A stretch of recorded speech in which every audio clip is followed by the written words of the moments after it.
আসসালামু আলাইকুম প্রিয় দর্শক, এটা দেখতে পাচ্ছেন যে প্রাচীরটা দেখতে পাচ্ছেন, এটা একটা প্রবাসী ভাইয়ের বাড়ি। আমরা এই পথ দিয়ে যাচ্ছিলাম তো দেখলাম যে এত সুন্দর আলপনা করা, এত সুন্দর ডিজাইন করা। এটা শুনলাম ঢাকা থেকে শিল্পী এনে, মানে চিত্রশিল্পী এনে তাদেরকে দিয়ে এইগুলো করানো হয়েছে।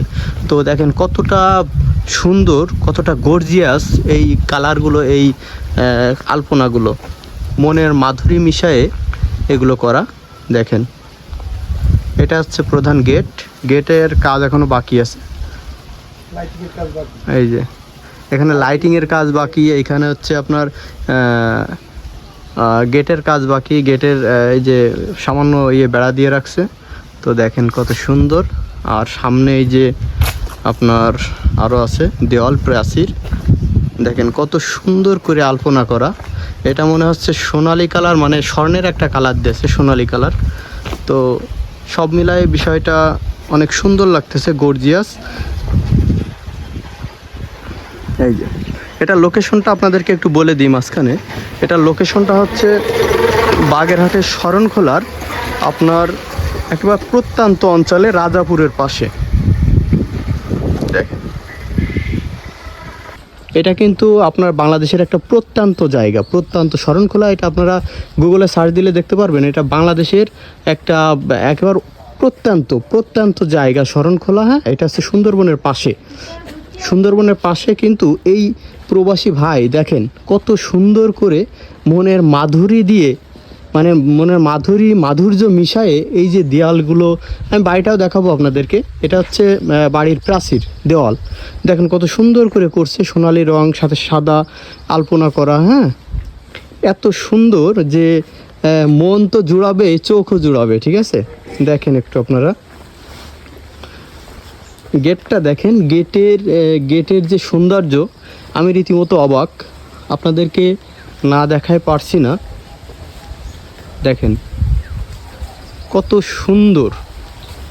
প্রবাসী ভাইটা তার জীবনের একটা বড় অর্জন, বড় আপনার হচ্ছে উপার্জন এই বাড়িতে ব্যয় করছে। ঠিক আছে, এই বাড়িতে বা এই প্রাচীরে ব্যয় করছে, বুঝছেন।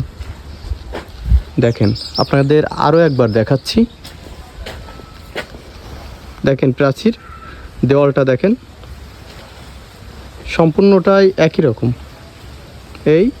এটা গেট, আর এই যে এই সাইড এইটুকুই আর কি। আমি একটু আপনাদেরকে ভিতরে যেয়ে দেখাবো। ওয়েট, আমরা একটু ভিতরে যাব। এতক্ষণ আপনাদেরকে আমি দেখাচ্ছিলাম দেওয়ালের বাইরের অংশ, মানে রাস্তার সাইড দিয়ে, রোড সাইড দিয়ে যে অংশটা আছে সেই অংশটা, দেওয়ালের সেই অংশটা আপনাদেরকে দেখাচ্ছিলাম। আর এখন আপনাদেরকে দেখাচ্ছি ভিতরের সাইড। দেখেন এই যে ভিতরের সাইড, এটা গেট। ভিতরের সাইডটা এই যে দেখেন, ভিতরের সাইডটা এখানে রং এখনও শেষ হয়নি, এর উপরে রং করবে। এই যে খেজুর গাছ আছে, এই পাশে হচ্ছে ফুলের গাছ আছে। ঠিক আছে, ওই পাশে কলা গাছ আছে। হ্যাঁ, তারপরে এই যে এখানে গোলাপ ফুল। হ্যাঁ, গোলাপ ফুল এত সুন্দর যে না দেখায় পারছি না। ঠিক আছে, দেখেন গোলাপ ফুল, এই পাশে কলা গাছ। এই যে দেখেন এটা কলা গাছ, এটা কলা গাছ। এই পাশে ডালিম। হ্যাঁ, আরও অনেক কিছু আছে। তো দেখেন এখন আপনাদেরকে আমরা দেখাচ্ছি মূল বাড়িটা। হ্যাঁ, এই যে মূল বাড়িটা দেখেন কত সুন্দর। বাড়ির ভিতরেও অনেক সুন্দর, আমরা বাইরে থেকে দেখতে পাচ্ছি। কিন্তু এখনও যেহেতু বাড়ির কাজ চলতেছে, চলমান, এই জন্য আমরা বাড়ির ভিতরে যাব না, আমরা বাইরে থেকেই দেখাই। দেখেন প্রবাসী ভাইটা তার মনের মাধুরী মিশায়ে, মানে তার উপার্জিত অর্থ মনে হয় সব ব্যয় করে দিয়েছে এখানে। ঠিক আছে, এই যে দেখেন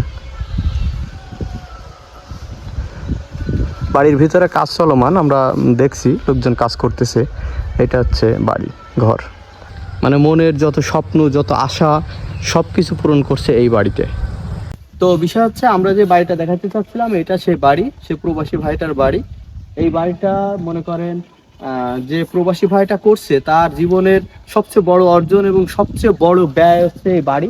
তার জীবনের যে অর্জন, যে উপার্জন, তার 90% খরচ করে ফেলেছে এই বাড়িতে। তো এই বাড়িটা আমরা ঘুরে দেখলাম, এবং আপনারা যদি বাড়ির ভিতরে দেখতে চান আমরা পরবর্তীতে দেখাবো। এবং এই বাড়ি সম্পর্কে যদি আরও জানতে চান বিস্তারিত, পরে দেখানো হবে। সে পর্যন্ত সবাই ভালো থাকেন, সুস্থ থাকেন। আল্লাহ হাফেজ।